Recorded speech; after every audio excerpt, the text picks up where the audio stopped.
Napoleon Hill said it. He said, whatever the mind can conceive and believe, it can achieve. Now most people hear that and they think it's motivational fluff, a bumper sticker. But Hill wasn't talking about positive vibes. He was talking about the cognitive mechanism of belief. The same mechanism that makes religion work. The same mechanism that makes money work. When you believe in something completely, your brain reorganizes itself around that belief. Your reticular activating system, the filter your brain uses to decide what's worth noticing, starts pointing you toward every opportunity, every resource, every connection that aligns with what you already believe is possible. That's not faith. That's neuroscience. And here's what the wealthy figured out a long time ago. Money rewards believers. Marcus Aurelius wrote, "The impediment to action advances action. What stands in the way becomes the way." He wrote that 2,000 years ago. But if you apply it to money, really apply it, it changes everything.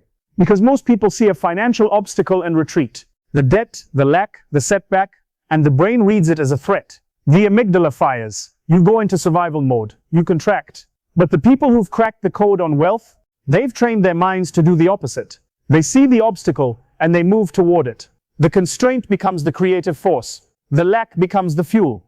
Epictetus said it a different way. He said, make the best use of what is in your power and take the rest as it happens. That is not passivity. That is the highest form of financial intelligence. Knowing the difference between what you can control and what you can't, and going all in on what you can. Here's the cognitive piece that most people miss. Money is not a resource. Money is a signal. It is a story that society agreed to believe in together. A dollar bill is a piece of paper. But 6 billion people agree that it has value, and that collective belief makes it real. That is the definition of religion. Every currency that has ever existed, from gold coins in ancient Rome to the digital numbers on your phone screen right now, works because of shared belief. The moment a critical mass of people stops believing, the currency collapses. We've seen it happen. Weimar Germany, Zimbabwe, Venezuela. The money didn't change. The belief did. So here's the question you need to sit with. What do you believe about money? Because your belief about money is not just a philosophy. It is a program running in your prefrontal cortex right now, shaping every financial decision you make, often without your conscious awareness. It determines whether you see an opportunity or a risk, whether you invest or you hoard, whether you expand or you shrink. Bob Proctor, and if you know who he is, you already know where this is going. Bob Proctor said, money is only used for two things. One, it's to make you comfortable, and the more comfortable you are, the more creative you will become. And two, it's to extend the service you provide beyond your own presence. That's it. That's the whole game. Money is not the destination. Money is the amplifier. Now I want to talk about power, because money and power are not separate things. They are the same thing wearing different clothes. Rockefeller understood this. He said, I would rather earn 1% of 100 people's efforts than 100% of my own efforts. That single sentence is the difference between working in the system and owning the system. The moment you shift from trading your time for money, which is a losing trade, by the way, because time is finite, to having your money work for you, to having your ideas work for you, to having your systems and structures generate value while you sleep. That is when you stop being a congregation member and start being a founder of the church.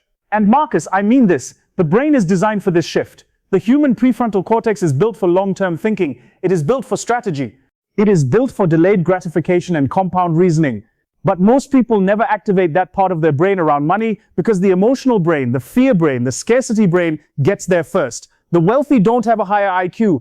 They have a different relationship with their own nervous system around the concept of money. Andrew Carnegie said, anything in life worth having is worth working for. And I agree, but I want to add something to that. The work has to be the right work. Working hard inside a belief system that says money is evil, or money is scarce, or money is for other people, that hard work is building somebody else's church. You're putting in the labor, but somebody else is collecting the offering. You have to audit the belief before you execute the work. And here's where manifestation comes in. And I know that word makes some people uncomfortable, so let me give you the cognitive frame for it. Manifestation is not magic. Manifestation is the process of aligning your conscious intentions with your subconscious programs and then taking action that reflects that alignment. That's it. The vision board isn't the tool. The mental clarity is the tool. When your brain knows exactly what it's moving toward, when it has a specific, emotionally charged, vividly imagined target, it begins recruiting every cognitive resource it has toward that target. Pattern recognition, problem solving, social calibration, opportunity detection. Jim Rohn said, formal education will make you a living. Self-education will make you a fortune. The self-education he was talking about is not reading more books about stocks. It is reading your own mind, understanding your own cognitive patterns around wealth, rewiring the programs that are running under the surface. So let me bring this home. Money is a religion. That is not a metaphor. It operates on belief. It rewards faith, not blind faith, but active, strategic, embodied faith. The people who understand this don't just work harder, they think differently. They see the world through a lens that is calibrated for abundance rather than scarcity. And that calibration is not something you're born with. It is something you build. Aristotle said, "We are what we repeatedly do." Excellence then is not an act but a habit. So the question is not whether money is powerful. The question is, what habits are you building around your relationship with money? What are you rehearsing in your mind every single day? What story are you telling yourself at 2 a.m. when the anxiety hits? Because whatever that story is, that is your financial reality. Not the market, not the economy, not your circumstances. Your story. Change the story. Change the outcome. Marcus Hayes, The Cognitive Creation. I'll see you in the next one.